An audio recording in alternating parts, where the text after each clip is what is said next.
Super Bowl is set. Who will win in this rematch from 11 years ago between the New England Patriots and the Seattle Seahawks? The NBA trade deadline has come and passed. Giannis Antetokounmpo is still a member of the Milwaukee Bucks. James Harden is a Cleveland Cavalier. Anthony Davis is headed to Washington. Plus, Brandon and Josh recap the WWE Royal Rumble as the greatest debate show on the internet, Championship Rings, begins now. And it is Super Bowl week. We are back. It is a Thursday. We are 3 days away from Super Bowl 60. As always, I'm Brandon Lewis, the host of Brandon's World. He is Josh Ungar, Ungar to the Max, the host of the Sports Room Talk Show. Welcome in, Josh. It is our third Super Bowl together on this show. Yep, a rematch, 11 years in the making. Seahawks, Patriots. Will the 1 yard line be the kryptonite of the Seahawks again? I don't know. It could be. As always, make sure you check us out on all social medias. We are on X, we are on Facebook, we are on Instagram, and of course, we are streaming live on YouTube as well as Josh Ungar's YouTube channel at Ungar to the Max. We did write an article that went up earlier today on our host site, VoltageLiveMedia.com, where me, you, along with our two other members of the sports department, Christian Iden and Sean Fitzgerald, made our predictions for this game. So make sure you go check that out. Josh, I think you're more enthusiastic about this game more so than I am personally. So I'm going to let you start. Let's start breaking down this game between the Patriots and Seahawks. Yeah, I don't know anybody who was picking this to be the Super Bowl. I know you didn't even think the Patriots were going to make the playoffs, if I remember Or correctly. Seattle. I did not have either of these two teams in the playoffs, as we saw in the intro of last week's show. Yes. I was much higher on the Patriots than you. I was much higher on the Seahawks than you. Well, you had the Patriots as a playoff team. I had them just missing. So you were maybe a little bit higher on New England. You were definitely way higher on Seattle. I'm going to clarify that. Yes. But nonetheless, one of the most interesting storylines in this game is the fact that go back to week 8, Browns-Patriots. New England ended up romping Cleveland 32-13. But if you remember, in that game, Myles Garrett by himself sacked Drake May 5 times. And for the most part, he's been able to stay upright through these playoffs. But now you got Lawrence coming at you. You got Ernest Jones coming at you. There's somebody else notable along that defensive line now. Leonard Williams. Leonard Williams, thank you. This is the best defense that New England has faced in this playoff run. Are you sure about that? I don't know. That Texans defense is pretty good. That Bronco defense is pretty good. Yes, Houston has a ferocious defense. Danielle Hunter, Will Anderson, Derek Stingley. I got you. Denver has a really good defense in their own right. Pat Surtain, Barron, Franklin, who should be in the conversation for Defensive Player of the Year. Who? Do you mean Nick Bonito? Yes, I don't know where Franklin came from, but yes. Were you thinking about the receiver, Franklin? Yes. My bad. So, Nick Bonito, yes, that's who I meant. Sorry.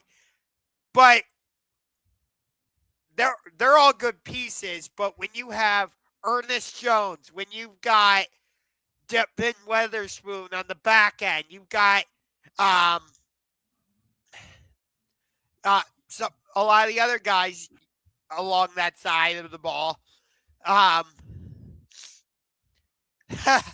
It's just like Seattle, I think, has a lot more pieces to work with defensively. So, gee, I don't know. That same Seahawks defense just got carved up by Matthew Stafford in the NFC Championship game. I don't know how vaunted really they truly are.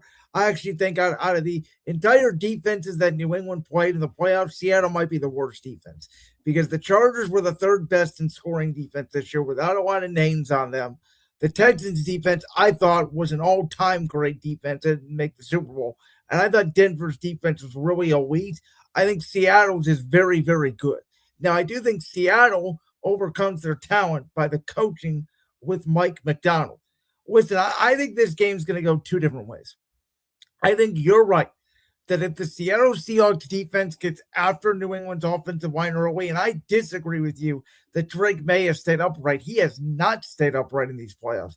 I believe he's taken 4 sacks against the Chargers, took another 4 sacks against Houston. There was a couple other sacks against Denver. He's been knocked around a lot, especially on the left side of that offensive line. Will Campbell, the rookie left tackle out of LSU, Pro Football Focus has him as the worst offensive lineman graded in this entire playoff. And to me, that is the story of this game. If New England's offensive line can protect Drake May, and we will know very early on, just like last year's Super Bowl, between yours truly and the Kansas City Chiefs, where my Eagles defensive line very early, Milton Williams, who's now a member of the Patriots, Josh Sweat, Brandon Graham, Nolan Smith, they got after Patrick Mahomes. If Seattle's defense can get after Drake May, this may be a rout by halftime. But if they do not, I think the odds in Vegas sort of believe what I believe is going to happen in this game, which is a slow start by both teams, sort of a feel out defensive battle early. The two quarterbacks will get hot late. I think it is a low scoring game that is very similar to the game these two teams played 11 years ago. When the final score was 28-24. Yes. Now, I think it is going to be a little bit less scoring than that. The over-under is at 45.5. I think that this game's going to go in about a 3-point game at halftime. And I think what's going to happen is this is going to be a tie game late. Drake May is going to get the ball. He's going to drive down the field. He's going to get New England in field goal range. The Patriots are going to run the football. They're going to protect Drake May. He will air it down the field late. I think Keyshawn Boutte will have a big play to set them up in field goal range. The Patriots will win this thing, potentially at the buzzer, 23-20, and win their 7th Super Bowl in franchise history. So it's interesting you say that because I think Seattle has a better overall skill position group when you look at Jackson Smith and Jigba, Rashid Shaheed, who I said was the biggest acquisition of the trade deadline, and I have proven, and that has proven to be correct. You did. Well, I mean, Jalen Phillips was huge too. Let's not knock what he did in Philadelphia.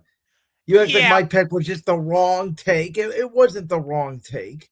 I didn't say it was the wrong take. I underestimated the Shaheed move. You are correct on that, though I will argue he's been bigger on special teams, which I don't think either of us would have expected because he has not. He's had like one catch in these playoffs, and it was the deep ball down the sideline against the Rams. He has not been as impactful as a receiver. Sure, but he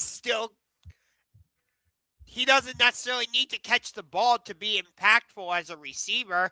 The defense has to respect that he's more of the speed guy, and they can't just focus all their attention on Jackson Smith and Jigba. But guess who can do that? The New England Patriots, because they have an all-great cornerback in Christian Gonzalez. And what they can do is they can put Gonzalez one-on-one with Jackson Smith and Jigba, or they could put Gonzalez one-on-one with Shaheed, and they can double team JSN. So I don't think JSN is going to have that big of a game. I think you have a solid game, but I don't think he's going to be the primary reason why Seattle moves the football down the field. No, it's interesting you say that because when New England was reaching the Super Bowl with Brady and Belichick, what were they always trying to do defensively? Take away what you do well. Yeah. whether by it the was way, running the ball or through passing the ball. and I So don't think Vrabel is Belichick defensively scheme. But I also think the most underrated unit in this game is the Patriots defensive line. I think Bill Williams, Christian Barmore, those two guys up front, and what they're able to do to stop the run. And I think if you get Sam Darnold in the 3rd and long, like I think Seattle is going to have a hard time moving the football consistently. I'm not saying they're not going to be able to go down and move the ball and get points, but I think it's going to be really hard to every drive, the way they did against that Rams defense, which is the only way they won that game. I don't think Darnold is going to play a perfect game the way he did against the Rams. well, it depends on if New England tries to take away Kenneth Walker first, or if they try to take away Jackson Smith and Jigba first. Well, here's the question: why can't you do both? It's hard to do two things at once like that defensively. Is it? Because if you're good in your run gap protection, I have 2 defensive tackles. So I can take away the run game. And by the way, because I have a corner, I don't have to blitz. I don't have to help. I don't have to help on JSN. So I can do both because I have the personnel to do both. Even if you have, no, your point is valid. I'm not necessarily disagreeing, but if Well, you are, because you said you can't really take away both. In my opinion, you absolutely can, because it all comes down to the defensive line. If my defensive line wins, it doesn't matter how good of a passing attack or run game you have. I will shut you down. Okay, but here's the thing. If you are able to take away the run game, that's only half the battle. Yes, you force the opponent to become one-dimensional. I agree with you. But if you're a good enough quarterback, you're still going to be able to beat what the defense is throwing at you. I'm not saying. Are you? Well, are you? Because again, if I have to, it all comes down to the NFL and football is as simple as this. Can you block and can you beat man coverage? Because I can scheme up the greatest play call ever to get somebody open. If they can't beat man coverage off the line, I don't care how good of a receiving talent you are, or a quarterback, I cannot throw you the football. So what I'm saying is this is a scheme-based game. And that's what I think it comes down to. Now, it's possible Quinn Kubiak completely out-schemes, and I agree with this comment 100% from Grandizer, but it's possible Quinn Kubiak completely out-schemes or the New England defensive coordinator, and Seattle rolls in this game. But I don't think it's going to happen like that, is all I'm saying. And I could see that being the case. But here's the thing. We know all, like, the offensive coordinator and defensive coordinator, how vital they are to the operation. But there's some members of the coaching staff who don't necessarily get the attention, and it could be like their video coordinator, who they were talking about this on the radio the other day. I forget the guy's name, but he would talk with Belichick and pull video like, hey, here's what they're doing, and Belichick would construct a game plan. No, there's a famous story, and I don't know if this is what you're talking about, of the video coordinator of the Patriots before this Super Bowl against Seattle 11 years ago, of them seeing the Seahawks line up in that formation that they threw the pass out of from the 1 yard line one time. And Belichick and them practiced it for 2 weeks. So Malcolm Butler knew exactly what the play was when he jumped in front of that ball and made the greatest defensive play in the history of the National Football League. Yeah. That's part of what I'm saying. But the other part is Belichick will see what the opponent is doing, and then he'll throw a completely different game plan at you than what you saw on film. Well, but that was Belichick, the greatest defensive mind in the history of football. Do I think Quinn Kubiak is the greatest offensive mind, or do I think that Mike McDonald is the greatest defensive mind in the history of football? No, I do not. I'm talking about from the Patriots side, where they might be able to do that same thing. Well, but Vrabel is not Belichick. That's I'm not trying. No, I'm not trying to compare Vrabel to Belichick. That's not what I'm saying.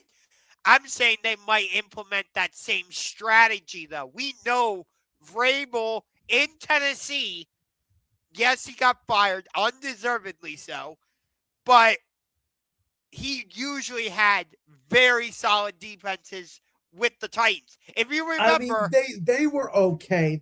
They were not great. I think there's very nostalgia behind the old Titans team because people want to give Vrabel their flowers. He had one good year in Tennessee. That was it. They were the number one seed. It was a heroic ride with Ryan Tannehill, and then they lost to the Cincinnati Bengals in the divisional round, and that was it.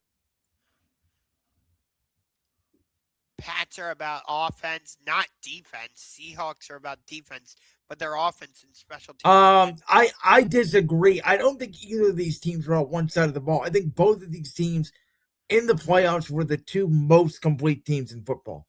By the Yeah. way, you never said I have gone on record. I think it's 23-20 New England. What's your score prediction? All right. I got Seattle winning this game. I'll say a little bit higher scoring than you. 31-23. So you think, I mean, by that definition, it's definitely going to hit the over. You think both these teams are going to be able to move the ball? I think Sam Darnold has found his confidence. I don't think Drake May's shoulder injury is that big of a deal. No, I don't either. I'm giving more respect to these two defensive lines that I think are going to have a big impact on this game. I don't think neither of these two offenses are going to be able to move the ball that much. You're not wrong, but when you have weapons like a Rashid Shaheed, Cooper Cup, Jackson Smith and Jigba, you've got Stephon Diggs, Keyshawn Booty, Ramondre Stevenson, Travion Henderson. There's enough around them to where I think they can move the ball.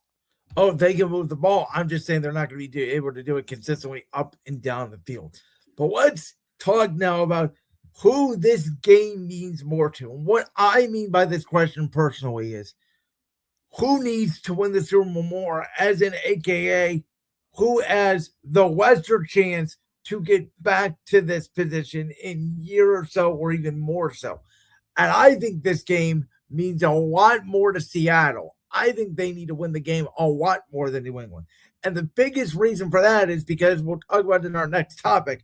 Their offensive coordinator is going to be the new head coach of the Las Vegas Raiders. And I think that is a huge deal for Seattle, who I think they are one of these teams who, sort of like my Eagles last year, everything went right for them. They got the break. They made the trade. They've been great on special teams. They've been great on defense. They've been great on offense.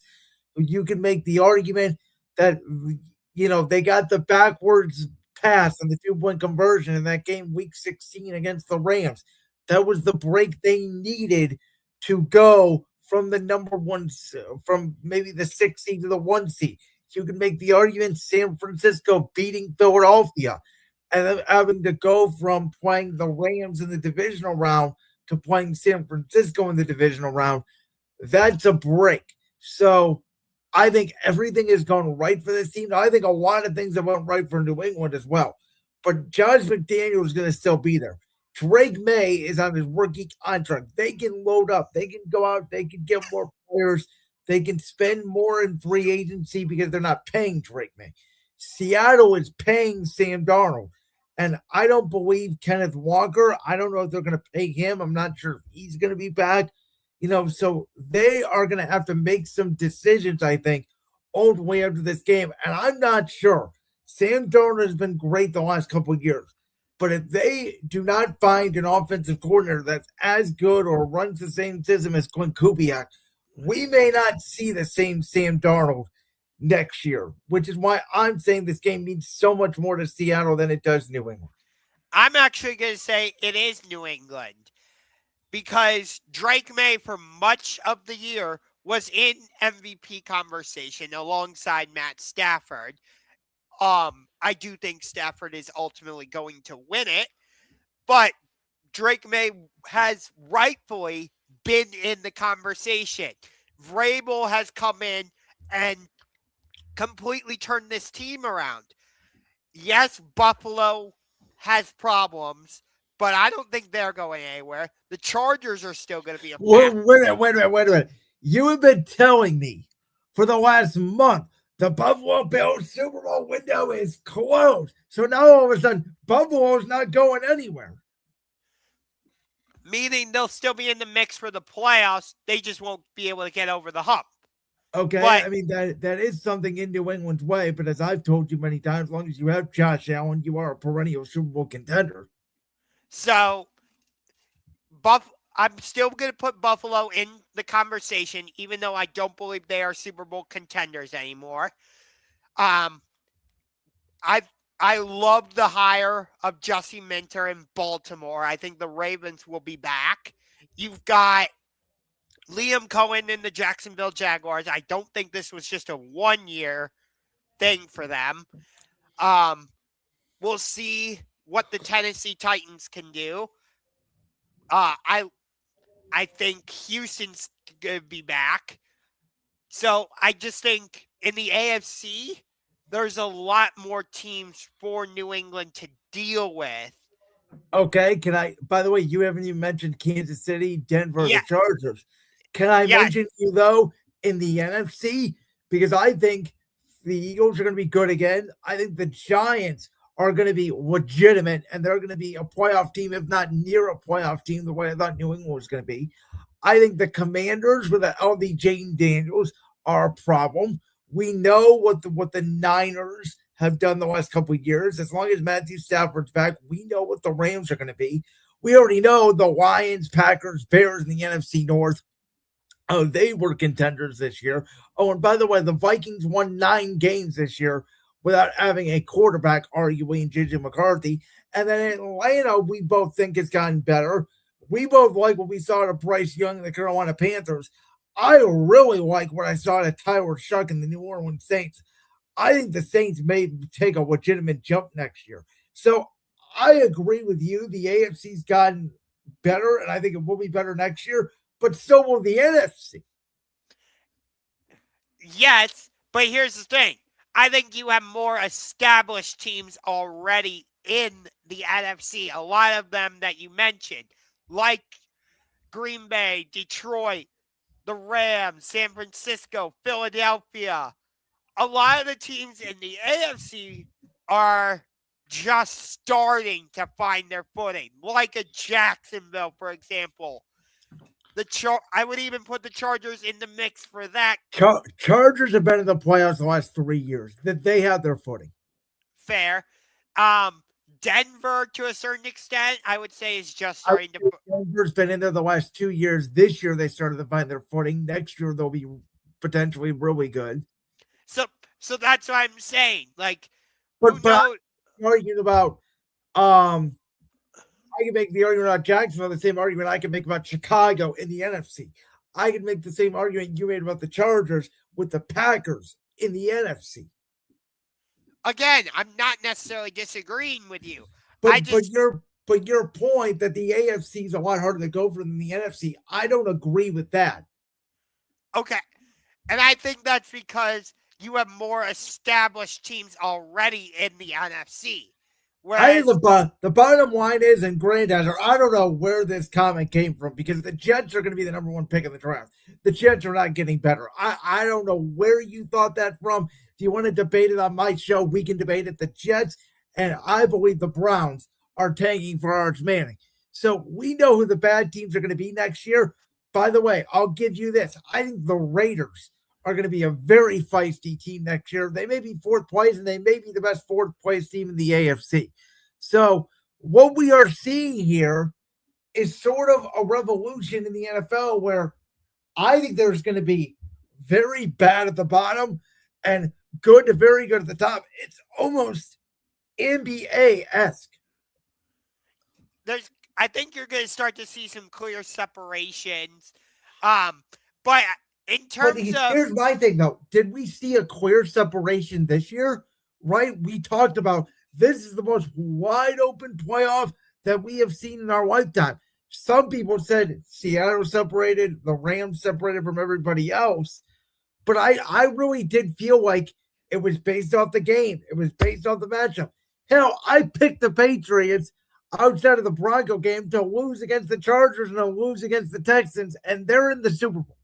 Yeah, but there's another aspect of this question that I want to get to. Because, yes, like the question on the screen says, who needs to win the game more, Patriots or Seahawks? But I want to focus on the quarterbacks in this particular case, Drake May and Sam Darnold. And to me, I think it's Sam Darnold that needs to win more. Yes, that I 100% agree with. Yes, they were both the number 3 overall pick in their respective drafts, but Drake May is only in his second or third season. But you look at Sam Darnold. He was drafted by the Jets, didn't work out. You know, it was against the Patriots on Monday Night Football that he said, I was seeing ghosts. So that's a factor that I don't think anybody is talking about in this game. It doesn't work out with the Jets. He gets traded to Carolina, doesn't work out there. He moves on to San Francisco, and he was in a backup role, but he still got to work with Kyle Shanahan. Then he goes to Minnesota, and we know what happened with the Vikings. And now he's done what he's done with Seattle. So, and on top of that, he is the first quarterback from that legendary class of 2018 that also included Baker Mayfield, Lamar Jackson, Josh Allen, to reach the Super Bowl. It wasn't the 2-time MVP Lamar. It wasn't the reigning MVP Josh Allen. It wasn't Baker Mayfield, who was written off in Cleveland and has completely resuscitated his career in Tampa Bay. It's Sam Darnold. Yeah, it just seems wrong, doesn't it? As I said last week. Yeah. But, I mean, facts are the facts. But I agree with you. But here's my thing. I think that Quinn Kubiak leaving to go to Vegas is going to have a big effect. I don't think it's going to have a big effect on this game at all. I think Quinn is focused on this game. I don't see an issue there really at all. I think it's going to affect Seattle moving forward a lot. And I think it's going to affect Sam Darnold potentially a lot, which is why I agree with you. Sam Darnold needs this game way more than Drake May because, as I just said, if they don't get the right guy, now they may find somebody off this tree and he may be a good OC. But Mike McDonald's first OC in Seattle, I think it was Ryan Grubb, if I'm correct, last year with Geno Smith. He went back to college because he wasn't good enough. So if Mike McDonald does not find the right offensive coordinator, Seattle could go back to winning 7-8 games next year. Yeah. And you say you don't think it'll have an effect on Seattle in this game? I actually do. Because, yes, he's having to prep for the Super Bowl, but he's also trying to get his staff together and think about what he has to do with the Raiders. So that's, like I said earlier, multitasking. It's good sometimes, not all the time, though.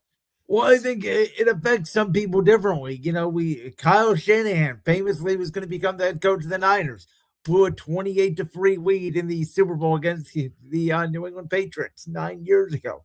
Jonathan Gannon was up 24-14 in the Super Bowl with my Eagles, and we're going to Arizona. Blew the game away. Kellen Moore, I think, was rumored to potentially stay in New Orleans, but it wasn't official yet. In terms of a hire until after the Super Bowl, he ended up going. Shane Steichen, Super Bowl 57 for me. He was already rumored to go to the Colts, and the Eagles' offense was obviously great. So I worry about this actually more in the divisional round when they're going through the interviews and doing all that during the week. But now that sort of this has been official and you've had 2 weeks to prepare, I don't think it matters as much in the Super Bowl as it does earlier in the playoffs. See, I understand what you're saying, but I just feel like when you're prepping for the biggest game of the season and also trying to think about what am I going to do with once I get to Vegas. Well, And are we sure he's thinking about that right now? I think all he's thinking about is how can I win this game? Because you only have one game left. That's it. It's not like you have 2 or 3 games left. This is all you think about as a coach or a player your whole life. You dream about this moment, this game. And guess what? His father is a legendary coach who's been in a Super Bowl and won it in Gary Kubiak. You don't think he's bounced ideas off his father, and you don't think his father hasn't told him just focus on this game, get the job done, get Sam thrown in the Super Bowl, and then see what happens in Vegas? I actually hadn't even thought about that, to be honest with you. But it's ironic that you bring that up because the Broncos won Super Bowl 50 with Kubiak as their head coach, as you mentioned. Where was that Super Bowl played? In Santa Clara. And by the way, Gary Kubiak was a first-year head coach. He's one of, I believe, 3 or 4 head coaches. I saw the graphic today. I think he's one of 4 head coaches to win the Super Bowl in his first year. If the Patriots win the Super Bowl, Mike Vrabel would join that list. Yeah. But again, I have to say this. Vrabel has done an outstanding job in New England. I think if he wins this, he would be the first player coach to win the Super Bowl for the same organization, if I'm not mistaken. I mean, that could, well, no, because Doug Peterson did it. He played for the Eagles in 1999 and then came back and won him a Super Bowl. But did Philadelphia win the Super Bowl in 1999? Oh, I see what you're saying. To play in a Super Bowl with the same team and then win it. Okay, yeah. Yeah. You might be right. I'm sorry, I misinterpreted what you were saying there. Because Vrabel won the Super Bowl with the Patriots as a player, and if he wins, I believe, if I'm not mistaken, he would be the first person to both win the Super Bowl as a player and as a coach. You know what? I'm going to say something because if you remember at the start of, well, it would have been this year. It would have been at the start of January 2025 when everybody was going for the NFL coaching cycle. I had said when New England fired Gerard Mayo and there was rumors about Mike Vrabel becoming their head coach, I said I would not do it. I said I would go after Ben Johnson. I said put all the Belichick era in the trash and the garbage. It's gone. You need to move on. You need to get innovative. You need to get a young offensive mind. You need to get away from this defense wins championships mantra and go with a young offensive mind. Turns out the New England Patriots formula to win is just have a tough defensive minded head coach from the Northeast with a quarterback who is humble, who is very good, who doesn't care about outside noise, and for the Patriots to be underdogs, and for the people in Northeast Massachusetts to say, we don't give a single F what anybody else thinks of us. And that is the New England culture. And I was wrong on that. I guess every team has its culture. You know, some teams are flashy, like a California team. New England's just old, tough, rugged defensive mind. We're going to beat you up. We're going to slap you in the face, and you are going to like it. And, you know, we made our picks earlier. I had Seattle winning. But I will say this, based on what you're saying. If New England wins this game, I don't think Drake May is going to be Super Bowl MVP. I agree with you 100%. I actually think this may shock you, Josh. If the Patriots win this game, I think the MVP of the game will be Milton Williams. That wouldn't be too crazy because Von Miller won Super Bowl MVP in Super Bowl 50. But I think he's going to have a monster game. I have him getting at least 1 sack. He may get 2. And I think his Super Bowl experience helps this very young Patriots team. Even though the coaches have been to the Super Bowl, not a lot of players have. I could see Stephon Diggs winning Super Bowl MVP, possibly. See, I don't think he's going to get a lot of yards because I don't think this is a throwing game for Drake May. I think this could be a situation where Drake May has as many rushing yards as he does passing yards. It's interesting you say rushing because if New England wins the Super Bowl, I think Super Bowl MVP in that case would be either Ramondre Stevenson or Travion Henderson. And I can see that too. I mean, I do have Ramondre Stevenson getting into the end zone because I do think they get down on the 1 yard line and they pound it in at some point. And think about this. Think about this storyline for a second. Cooper Kupp won Super Bowl MVP for the Rams in 2021 against the Bengals. Now he could very well win Super Bowl MVP. Think about Yeah, that for I a mean, second. he could, though. He has not had a real big game in Seattle. It would be a real surprise if he had a big game to me. No, that's fair. But remember, if I remember correctly, it's the fans that decide who wins Super Bowl MVP. Which is just, I'm sorry, it's wrong and it's total BS, and it will probably go to a quarterback for that reason. Yes. We'll get to the other topic in 1 second, but we have more Patriots news because not only did Bill Belichick miss out on the Hall of Fame, but reports are indicating Robert Kraft also missed out on the Hall of Fame this season. So do you have any reaction to that?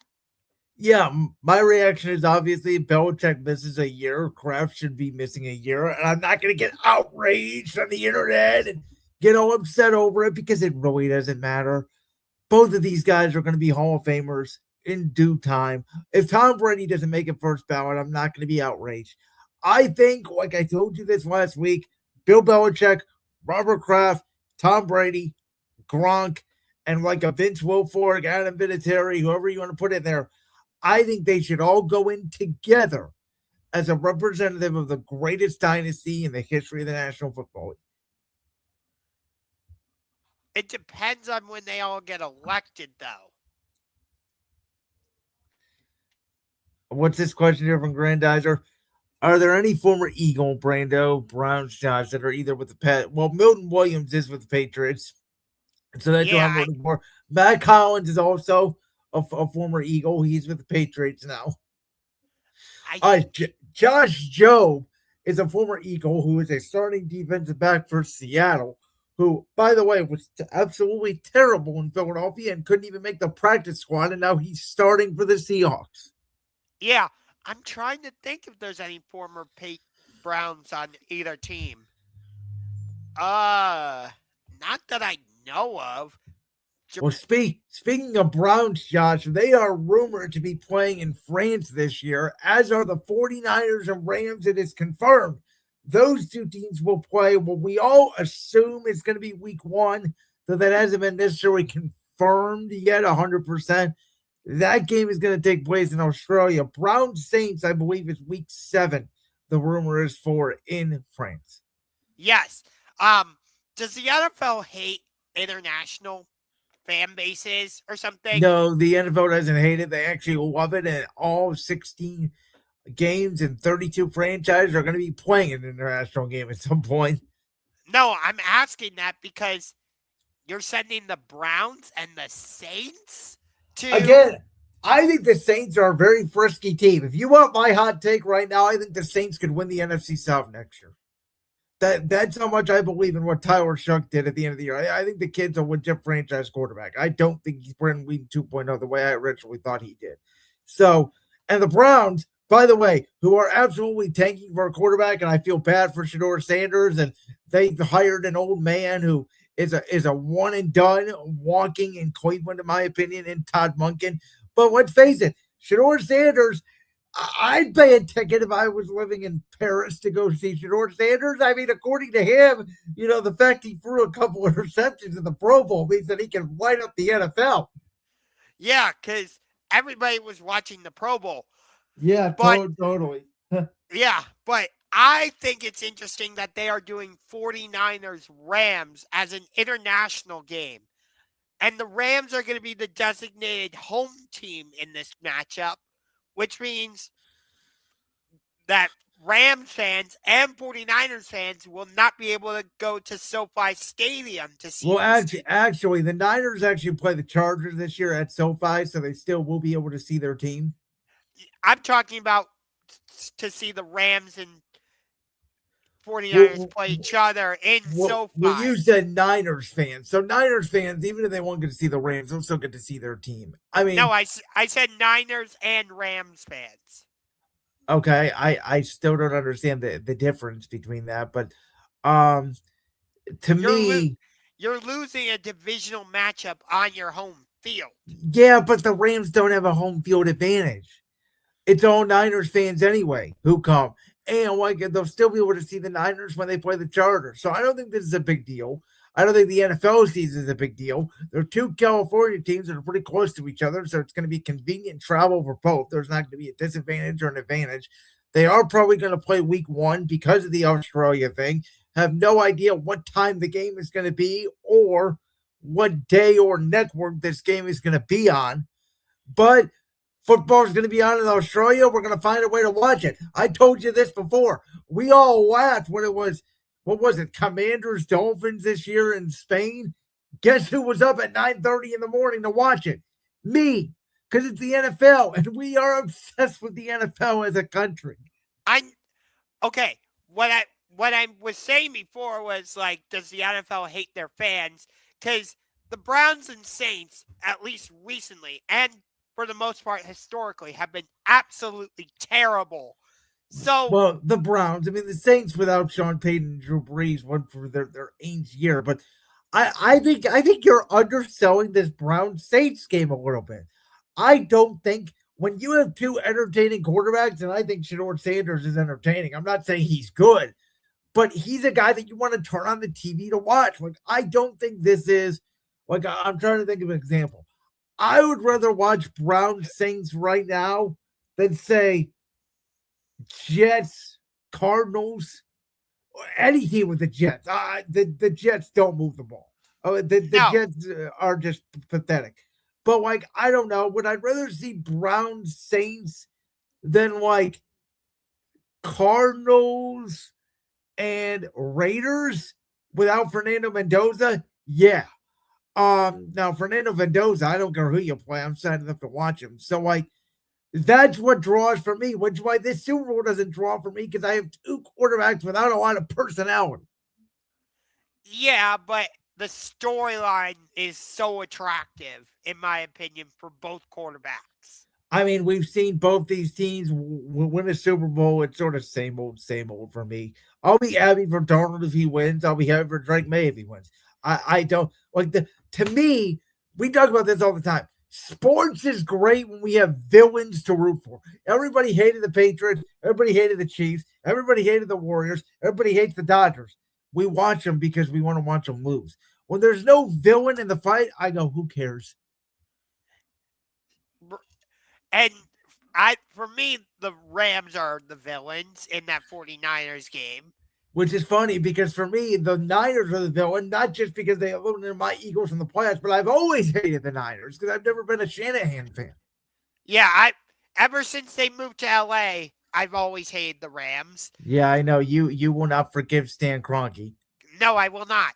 And I have nothing against the Saints. Like, Drew Brees is one of my all-time favorite players. There was a period of time where I was actually trying to argue he was the GOAT. I know you were. I think this was our first ever topic, or one of our first ever topic that championship rings. Josh Ungar tried to argue with me that before 2020, Drew Brees was the GOAT over Tom Brady. I mean, Tom Brady didn't convince me that he was the GOAT until he did what he did with Tampa Bay. It wasn't. I mean, Brady had 4 or 5 Super Bowls, and Drew Brees had 1 and 1 appearance. But I mean, you can make the argument Drew Brees is better than Aaron Rodgers. I think that Aaron Rodgers was more talented than Drew Brees, but Drew Brees was a better football player. That's what I think we do in the media all the time. And I know we're getting off topic, and I don't care. I'm pulling at you. We confuse talented and great. Yeah, we do. By the way, if Drew Brees does not get in the Hall of Fame, I'm gonna riot. Well, wait a minute. Does he get in the Hall of Fame, or does he get in first ballot? Because according to everybody on the internet, that's 2 different conversations. Well, it is. I very much so agree with that. He should be first ballot. Absolutely. Hey, Drew, Are you a Hall of Fame? By the way, Drew Brees retired in 2020. Philip Rivers would have been eligible. Drew Brees better than Philip. Do we know any other quarterbacks that are competing with Drew Brees that you can think of? I think Eli Manning is on the With ballot. Drew's. By the way, that's funny because Eli Manning has more Super Bowl appearances and wins than Drew Brees, and nobody thinks Eli Manning's better than Drew Brees. No. By the way, Larry Fitzgerald is also on the ballot. He absolutely needs to get in. One of the greatest wide receivers I have ever seen. I can make an argument he's the best wide receiver that I've seen play live. I want to answer this question real quick.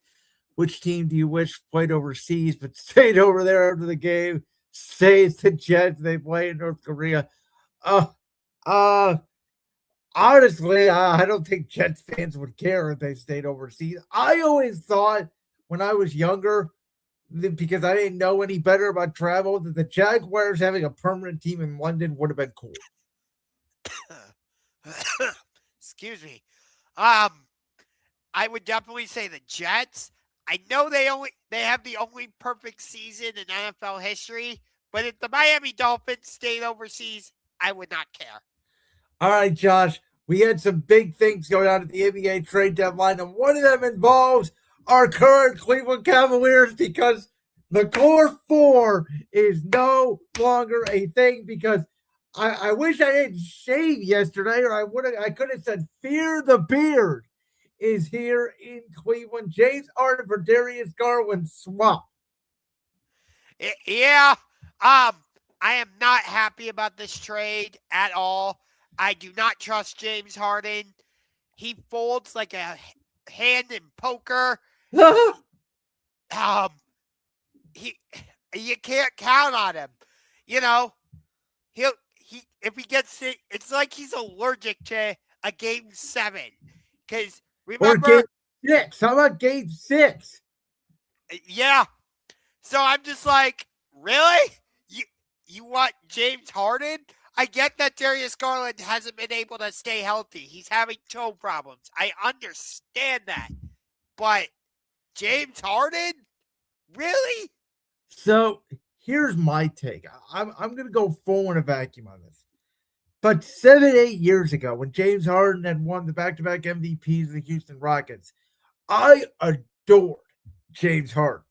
I thought he was one of the top 3 greatest scorers, not players, greatest scorers I've ever seen in the basketball court. But then I watched him struggle, obviously, the last 5 or 6 postseasons, easily flame out, quit out of Houston, get fat, eat Oreos, and quit out of Brooklyn, and now here he is finding a way to quit out of Los Angeles. But I think you have to take the James Harden and Darius Garland trade and then pair it with the Keon Ellis, Dennis Schroeder for DeAndre Hunter, and then eventually they trade Lonzo Ball. All of the moves the Cleveland Cavaliers made in a vacuum. Because what the Cavs did is they reset their point guard. So James Harden will play the point guard, and Dennis Schroeder, who we already saw last night against Clippers, will provide big impact on the bench, whether it's scoring, stealing, assisting, whatever it may be for the Cavs. He will provide a legitimate punch off the bench. Keon Ellis is a very good three-point shooter. You hope he will be more reliable than a DeAndre Hunter, along with the eventual hope that Max Strus comes off the bench. I agree with you, Josh, that James Harden for Darius Garland, while James Harden is a better, more offensive player than Garland is, I think he will struggle on the defensive side of the ball. I do think that a James Harden, Donovan Mitchell fit is a weird fit, but I don't think this move is necessarily for this season. Would the Cavs love to win the championship this season? Absolutely, yes. But I think getting James Harden for this year open up a window where next year they can go after either LeBron or Giannis or, excuse me, potentially both. I think at that point, they will go all in on winning the championship for the 2026-2027 season. I don't trust James Harden defensively.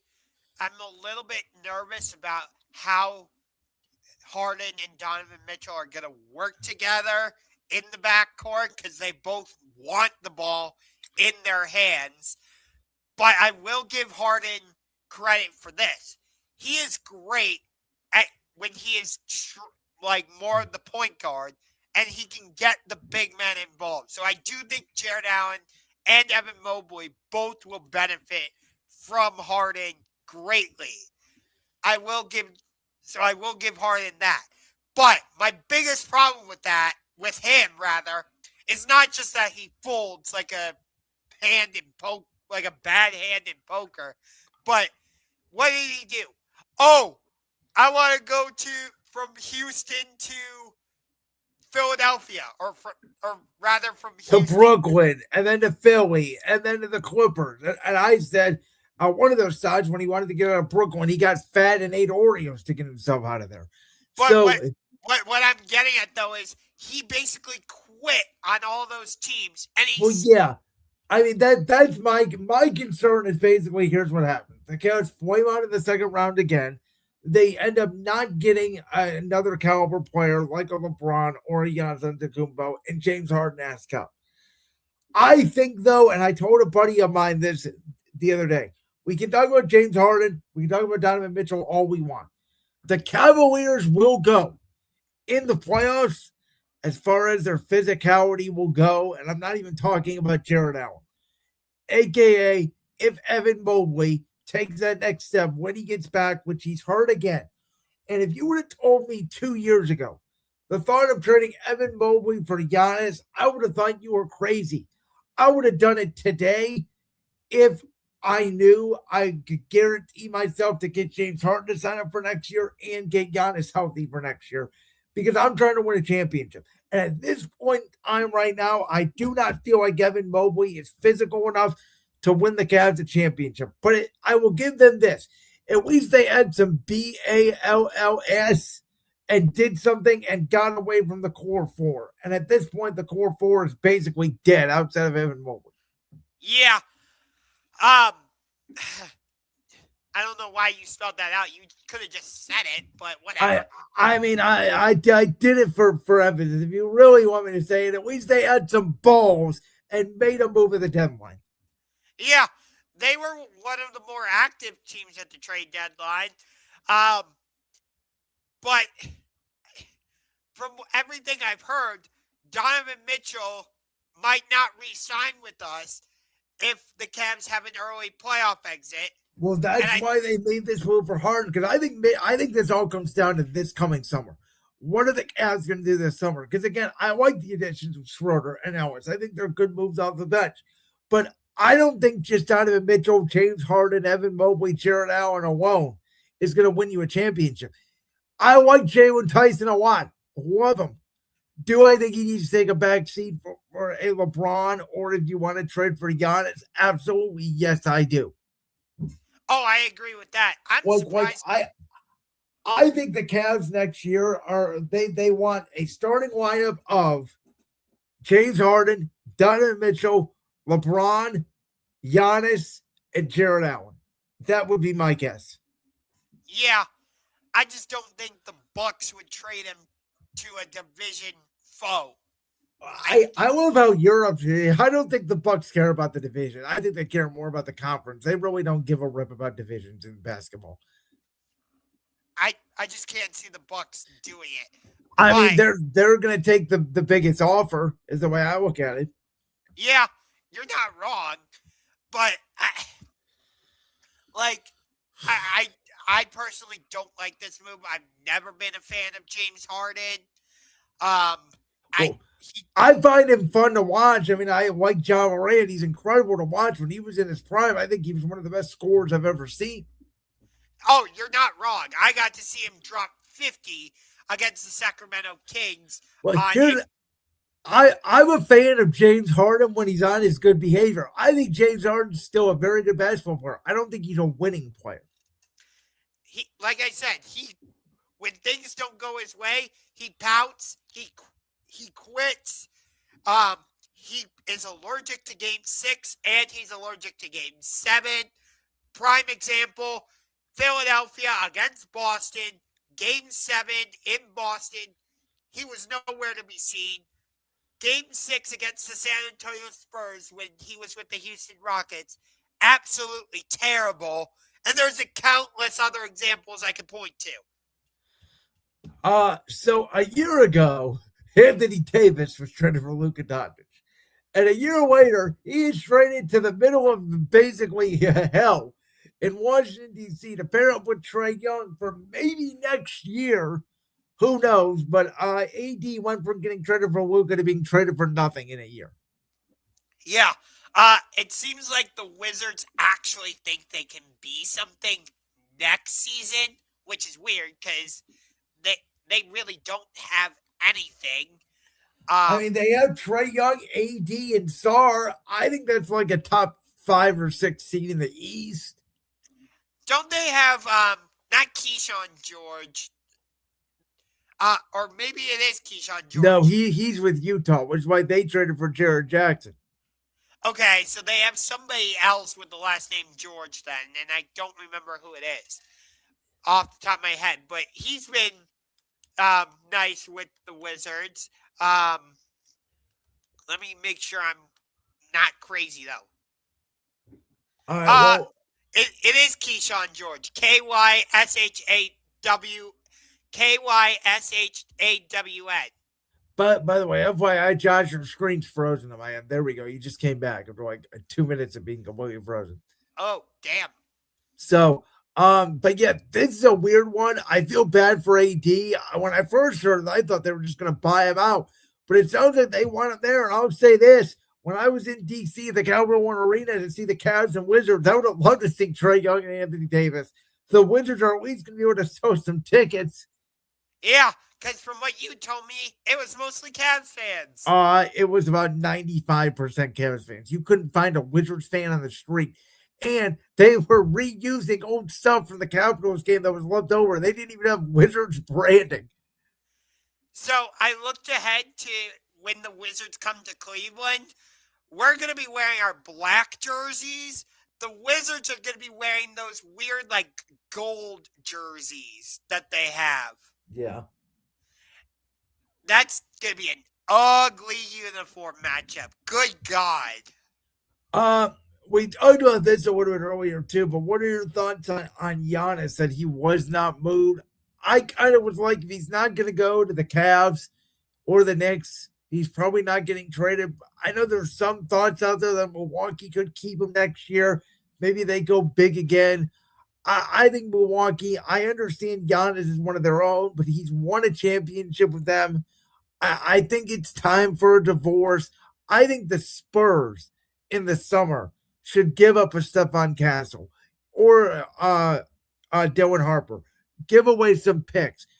Go out and get Giannis. Or, the Rockets, if they were to flame out, maybe you talk about giving up a Sengun for Giannis and pairing him with Ahmed Thompson and Kevin Durant. Like, I think that is the type of return that the Milwaukee could get this summer. And I didn't think they were going to get it at the deadline. Yeah, because more teams are going to be in the mix come the offseason.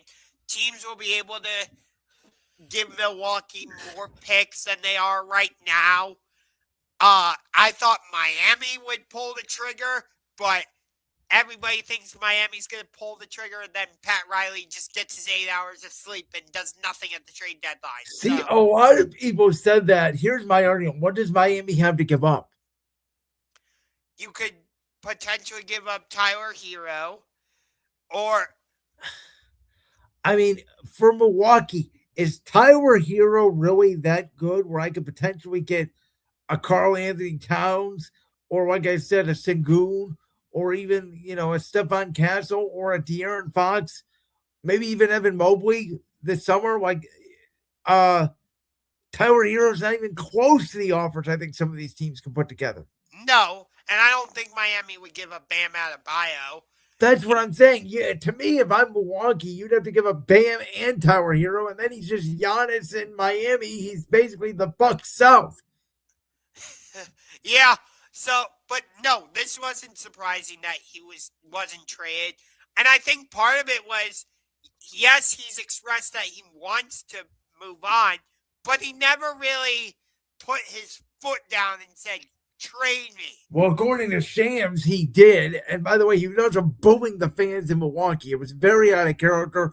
It smelled like to me, and I know he's hurt right now. I don't know if he would have been hurt for long if he got traded. I'm just going to put that out there. I could see the Bucks theoretically shutting him down for the rest of the season. And by the way, I think they should. I think they need to get the highest draft pick they possibly can. It's a very good NBA draft. And we'll see. If Giannis didn't win a championship for them yet, I would have understood it. I think this summer, it's time. He's won a championship. Now, albeit, if you look really hard at that championship, they did catch a lot of breaks. But I said this the other day on Brandon's World, and you may completely disagree with me. You may agree with me. For 2 years, I thought the year they won the championship and the year after, Giannis was the best player in the NBA in the world, bar none. But then all of a sudden, you miss the playoffs a couple of years. Giannis gets hurt. Nikola Jokic breaks on the scene. Anthony Edwards breaks on the scene. Luka Doncic breaks on the scene. SGA, Victor Wembanyama. And all of a sudden, is Giannis' feelings hurt that like he goes from undisputably the best player in the league to like you can make the argument he's sixth in a year? I would even throw Jason Tatum or Jaylen Brown in the mix there alongside Jalen Brunson. I would take Giannis over all three of those guys. Brunson, I think, is a real interesting argument because I need to see what the Knicks do in the postseason. I thought the Knicks would be more active at the trade deadline. I mean, they like their team, and my big takeaway from this is the East is saying they don't believe the Pistons are that good. They believe that everybody is dead even in the East. Boston thinks that, we don't know if Tatum's going to come back or not. It's sounding like no, but maybe he does. The one team, I think the Cavs feel like we got momentum. We can win the East. I don't know if that's true or not, but I think the East is pretty even. Yeah, nobody's really separated themselves from the rest of the pack. Well, and again, the Pistons have, I think now, with SGA being hurt, by the way, I think the Pistons now have the best record in the NBA, or maybe they're right up there with OKC. But I don't think anybody trusts a team led by JB Bickerstaff to actually get past the second round. No. I mean, he got outcoached by Joe Mazzulla in the second round a couple years ago against the Celtics. He was outcoached in every series he's ever coached in his life with the Cavs. But there's two other surprising moves. One of them was very similar to the Anthony Davis, which was Jared Jackson. I already talked about it. Utah has a bunch of young players. They reportedly feel like they can win next year. I think Golden State trading for Kristaps Porzingis felt like a desperate move, felt like a win-now move. Why they didn't go after Anthony Davis puzzled me a little bit. But I got to put my hand up and say that, unfortunately, Josh, I have to admit you were right again.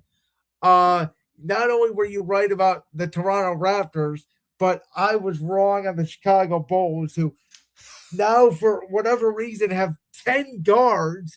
11. They traded away Nikola Vucevic, for Alfred Simons. It doesn't make any sense to me.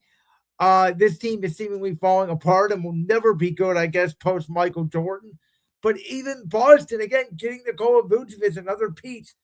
They're saying the East is wide open. We may not be able to win the championship, but we might. So let's go for it. Yeah. I do have to say, I think the Celtics were the biggest winners of the trade deadline because of the Nikola Vucevic acquisition. He kind of reminds me of what they had in Porzingis. Yeah, in a way, I think Porzingis was more skilled in terms of his dribbling and his passing. Yeah, but other than that, Vucevic can do a lot of the same things that Porzingis can. Well, who's their point guard going to be now? Peyton Pritchard? I'm trying to... I don't know. Because Simons replaced Drew Holiday. Yeah, because Drew Holiday got traded to Portland, and you're actually 100% right on that one. It looks like it's going to be Peyton Pritchard, and they'll put Derek White at the 2 when Tatum gets back. Yeah, Jaylen Brown would be at the 3. Tatum would be at the 4. 4, and then Vucevic at the 5. Yeah. I mean, let's be honest. That is in the East. Is that a team that could make the finals? I think it could if you get Tatum back, which again we don't know. Yeah, I do like what the Lakers did picking up Luke Kennard. That gives another shooter. Well, here's my thing about the Lakers, though, and I'm sorry to interrupt. I don't care what they did because they have 0% shot to win the title this year. I'm not saying they're title contenders. Well, they don't play defense, and this year's irrelevant because LeBron's out the door. So I don't care what they did. The fact that they got blown out by 30 against us was hilarious. Well, and you know what the funny thing was? They played all their guys in the first half, and then in the second half, they're like, we don't have Austin Reeves. We don't have another scorer. Yeah. And the crowd actually got excited when Bronny James came in and was making baskets, and he had that amazing dunk. I'm here to say, wherever LeBron will go, Bronny will be next year with him. I mean, who knows? LeBron may be a Cavs next year. I mean, the fact that Brian Windhorst has basically come out and said LeBron's going to be a Cavs next year, I don't know. Where there's smoke, there's fire. That's all I'm going to say about it. Yeah. But in terms of the rest of the trade deadline, nothing really surprised me. I did say Utah was going to make the playoffs this season. I think I was wrong about that. So I will admit that. But definitely the Jaren Jackson pick or trade surprised me. The fact that they did not trade Ja was a little bit surprising. Well, who wants him? And that's the problem. He's athletic, but he's got too many character problems. He's got a bad contract, and nobody wants to deal with him midway for the season. And I think that was the reason nobody traded for him, is because of exactly what you just said, the character issues. And, of course, we'll be following the NBA through now February all the way to the playoffs. I do think as of right now, even with SGA out, clearly to me, Thunder, Spurs, Nuggets. Those are the 3 best teams in the NBA that I think are duking it out for the title, if you ask me. I do. It's interesting that you say those 3. I don't disagree, but I think they were the biggest winners of Giannis not getting traded. Whether it would have been to Minnesota, possibly, or to Golden State. By him staying put in Milwaukee, San Antonio, Oklahoma City, and Denver are the biggest winners. Yeah, and, you know, I picked Houston to win the title before the year. I like them. I just don't know if they have the depth. Denver's depth has surprised me. I just think Wembanyama and Jokic have been way better this year than I initially expected. The Thunder are just way too good out of their minds. But still, with Oklahoma City, I just feel like with the Spurs, how are you going to beat Wembanyama 4 times in a 7-game series? I got to wrap my head around that. Yeah. I was very excited for that game last night, but then I read like half of OKC's roster was out. I was like, damn. Shall we get to what you have coined me in a text as the Royal Fumble? Well, wait, but before we do that, let's answer this question real quick. Which team did you expect to make a trade but didn't do the trade?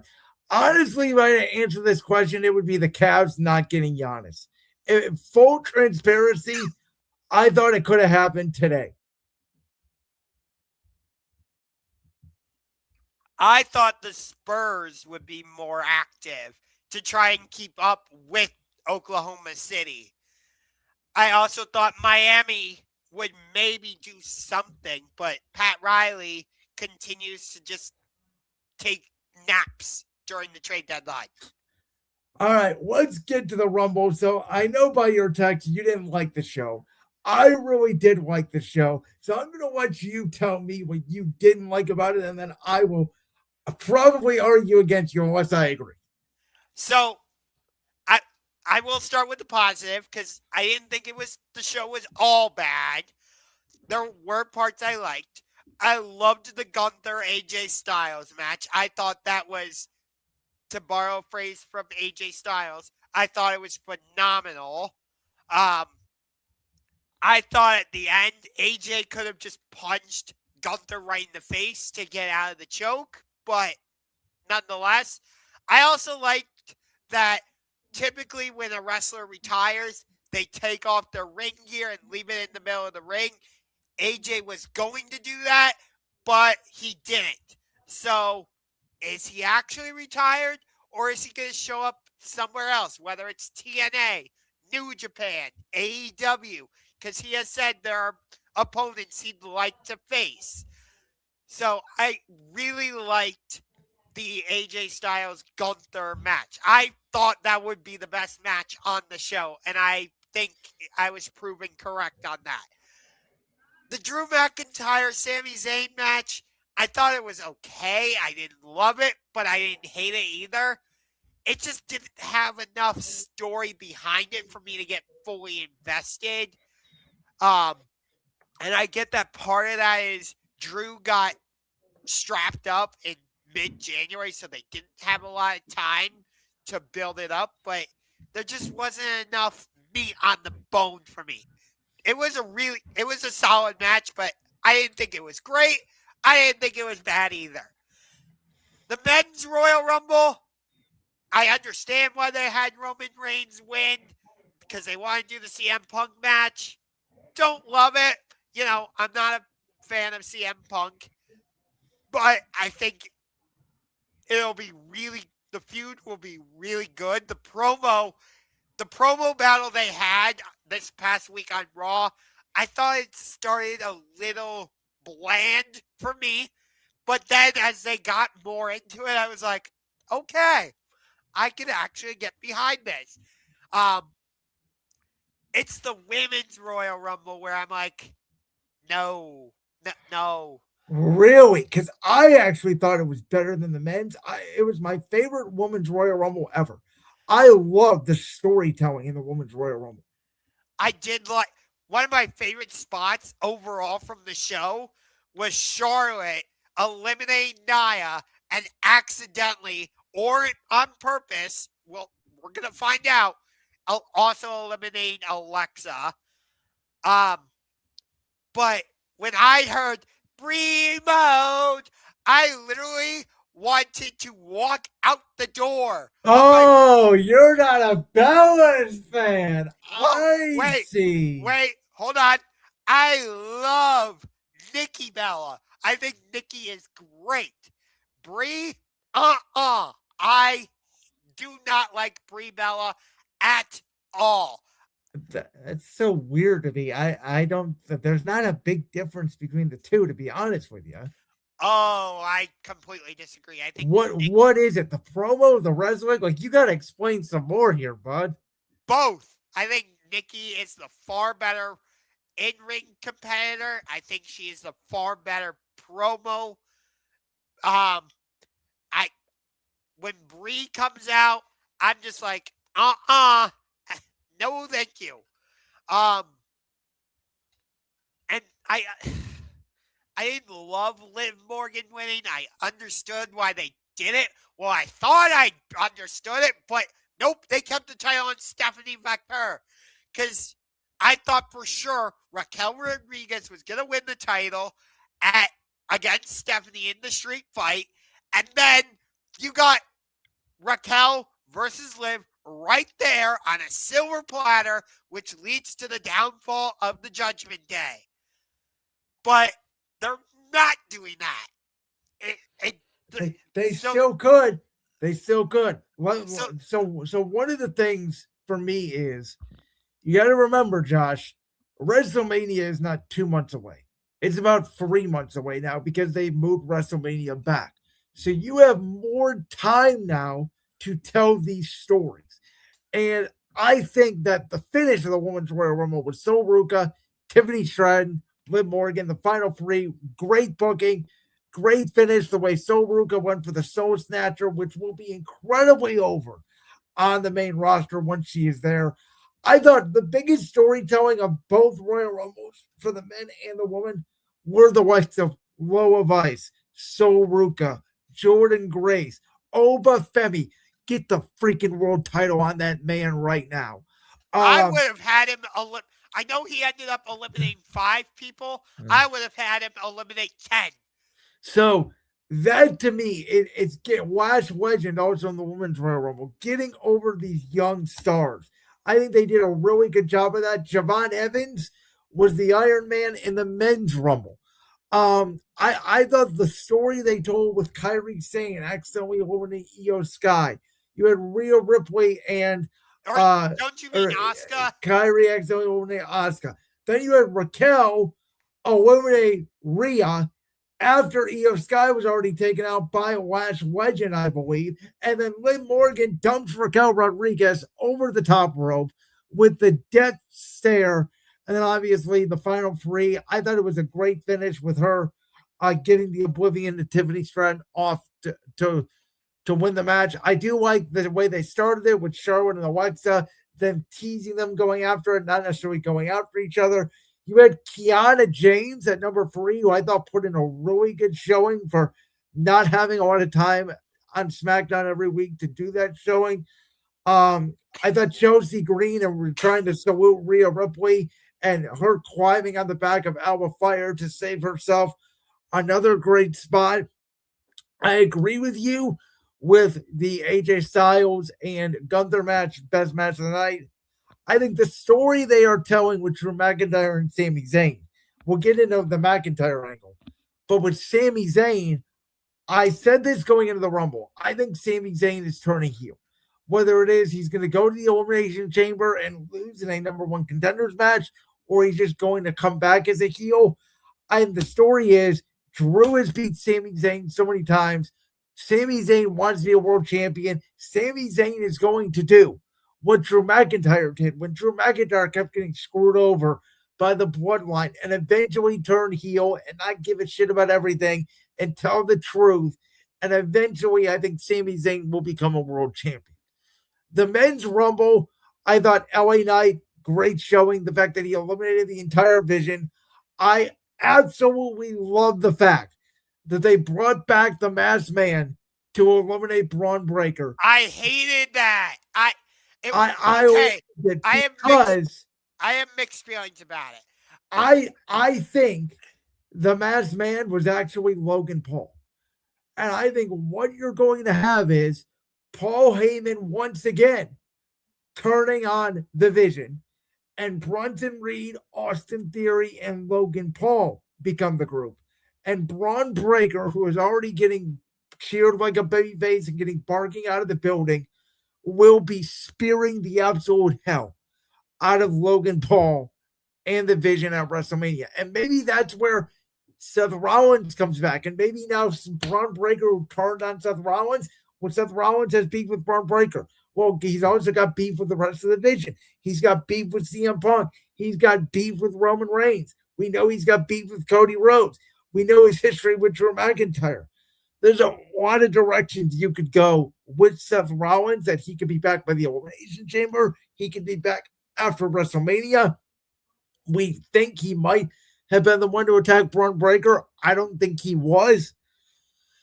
And then I do think if you're going to have Roman Reigns win the Rumble, which all things are back in the world, the OTC's back at the top of the mountain, you don't need Braun Breaker in there. And the fact that Gunther sold the absolute hell out of AJ Styles, putting him in the calf crusher by limping down to the ring, I thought was great.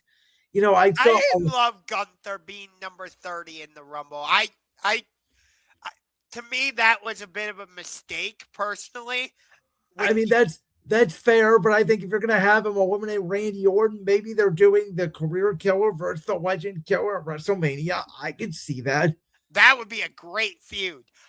But my problem with Gunther being in there is, like, he has all this momentum from retiring fan favorites in Goldberg, John Cena, AJ Styles. I don't really want to, like, divert or derail that momentum but there's no momentum there because the Royal Rumble, anybody can get thrown over the top rope.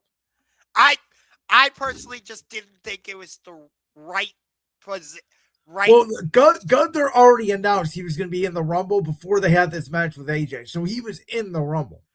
I understand. I get that, but I just didn't love that he was number 30 and he ended up getting thrown out in the final two by Roman. Well, again, it makes Roman Reigns look stronger. And I'll be honest with you, when Roman first came out on Raw, I kept saying, please don't make your choice. I want to have this go to the Elimination Chamber. I want the drama of CM Punk and either Drew McIntyre or Cody Rhodes standing there in the ring with the Undisputed Championship and Roman Reigns making his choice. But god damn it, when CM Punk came out and they started that promo, that was a 10 out of 10 masterclass in how you tell a story. Because that was not Roman Reigns versus CM Punk. That was Joe out of Hawaii versus Phil Brooks. And Punk, you know, when you had to go on vacation for 10 years, when you had to leave the Major League Company, which I thought that was a great line, by the way, a little shot at AEW. And then you had to come back to this company. And Paul asked me, and he was not talking about Paul Heyman. It was a little nod to WWE Unreal. He was talking about Paul Triple H Levesque when Paul asked me to bring you back. And I said, yes, I said I was going to be a good person. But guess what? We teamed at War Games on some zebras type shit. And then as you're walking up the apron with that World Heavyweight Championship, you mock me. Like I'm some stupid idiot. Well, I've always hated you. And at WrestleMania 42, you will acknowledge me. It instantly, not only does it make the World Heavyweight Championship the number one championship in all professional wrestling, but it makes Roman Reigns versus CM Punk instant 10 out of 10. I can see it tomorrow. These guys don't have to do no more. Sign me up right now. I don't care what they do for the Undisputed Championship. I don't care. I've seen some theories out there that Cody Rhodes can win the title back from Drew. Randy Orton wins the Elimination Chamber. We get the match you've wanted between Cody Rhodes and Randy Orton. That'd be great. I don't care what they do. I'm already sold. I want Roman Reigns versus CM Punk tomorrow. And I do think the story here could be Roman Reigns wins the World Championship. Why? Because in the Royal Rumble, when Jey Uso started running it back in the middle of the Royal Rumble, what did Roman Reigns do? He punched him in the face. Because Roman Reigns is not back to dance and laugh and be silly. No, he was doing that for a little bit. Jey Uso, you've turned into an unserious goof since winning the World Heavyweight Championship where all you do is yeet, and that's all you care about. Roman's coming back to show Jey Uso this is the World Heavyweight Championship. This is how you defend it. He's going to hold it longer and better than Jey ever had because he is overall better than Jey, and Jey is not ready to take over the throne. That is the story I would tell. Again, I at the beginning of the promo, I thought it was a little bit, a little bit bland and like didn't quite grab me. But by the end, I'm like, you know what? As much as I hate CM Punk, I want to see this match. And by the way, they're probably going to run Punk versus Finn Balor back in Chicago. I would have personally preferred it if Punk defended the title inside the chamber. But you know they're going to find a way to convince us that Finn Balor is going to shine the hell of walking out of there with the world title because he's got history with Roman Reigns. Remember the stupid thing they did with the Demon at Extreme Rules where he fell off the ring rope and basically we still don't have an explanation why? Yeah, we still don't have an explanation from the Royal Rumble a couple years ago where Roman just wouldn't let go against Seth Rollins for the title. Remember? Well, that was hate. But we never got an actual conclusion for that. No, well, it's both of these guys hate each other. And again, is there a world? That's why I'm so excited about this. Roman Reigns and CM Punk could absolutely be the main event of WrestleMania. Is there a world where, I don't know, some crazy universe exists? What happens if Seth Rollins comes back and steals the world title before WrestleMania? We get Rollins and Roman. You know I'd be in for that. And by the way, there's also a scenario where what if Braun Breaker wins the world title? And now we get Breaker versus Roman, the two Heyman guys going after each other. Yeah. Like, well, here's the thing. I think Roman and Punk is going to happen. But I think last year with Io Sky defeating Rhea Ripley for the Women's World Championship and Drew McIntyre this year beating Cody Rhodes for the Undisputed Championship, it has set the precedent of never say never. For sure. I've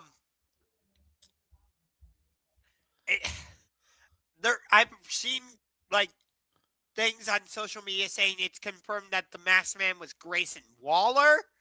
I don't know if you've seen. Well, then he did it at the Rumble because Seth wasn't there. I did see that.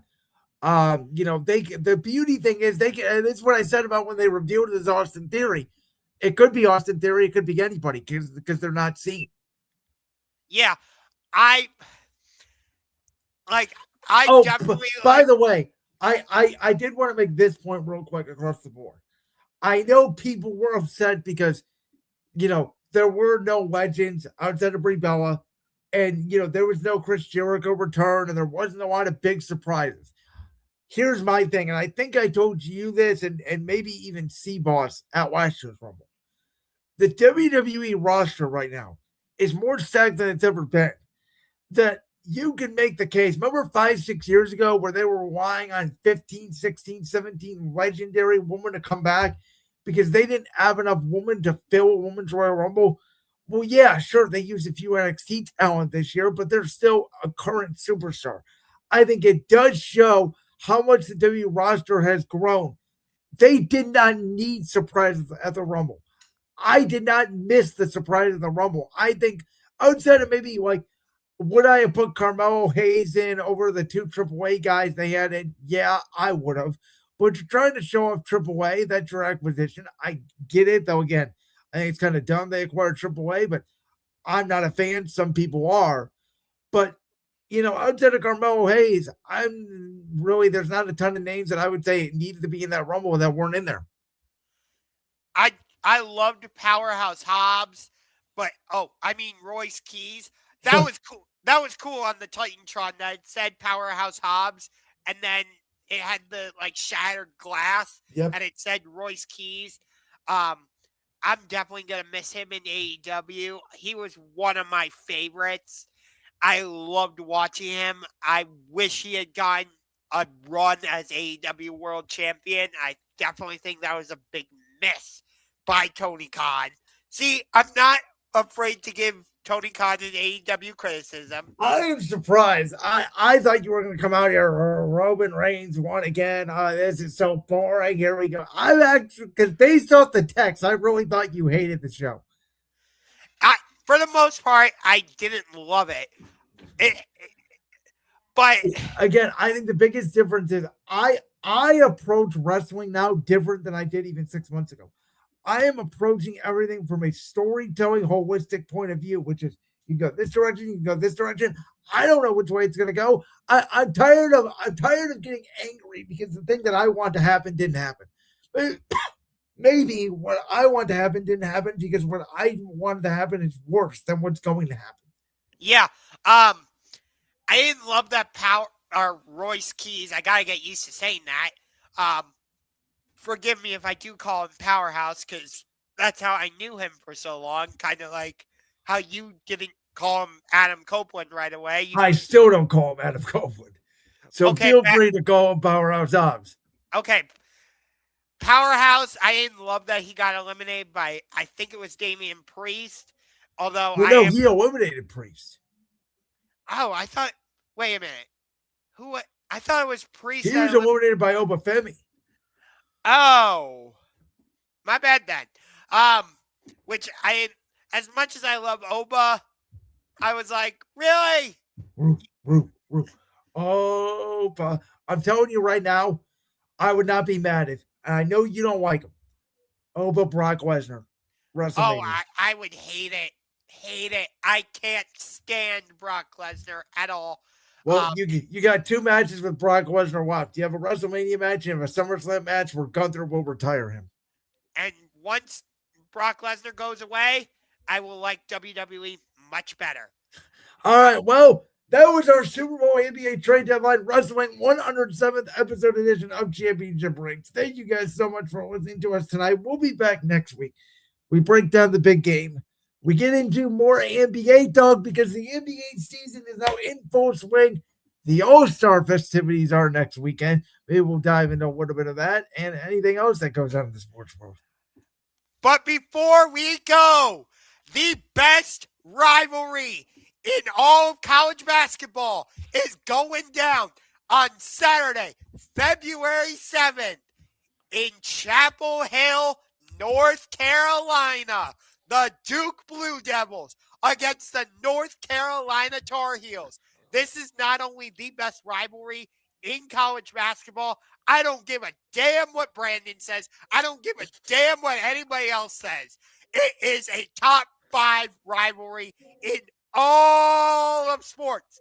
Anytime Duke, North Carolina is on, whether it's in Chapel Hill, whether it's at Cameron Indoor, whether it's in the ACC tournament, I don't care. I am finding my favorite spot on the couch. I am grabbing my favorite drink, and I am watching it. I am not moving my ass unless I absolutely have to. It is the same way I feel about Steelers Ravens. Anytime Baltimore is playing Pittsburgh, oh, you better believe I'm going to find a way to watch it. And you know what else happens in 2 days? It is the birthday of our co-host, our very special Josh Ungar. So happy early birthday to you. I hope you celebrate your lucky your birthdays on Saturday. I believe next year it is scheduled to be on Super Bowl Sunday. I may be wrong about that. But enjoy the big game, everybody. Josh, enjoy your birthday. I hope it's a great one, and we'll see you guys next week. I get Duke, North Carolina on my birthday this year. What more can I ask for? Happy birthday to me. It is Duke, Carolina.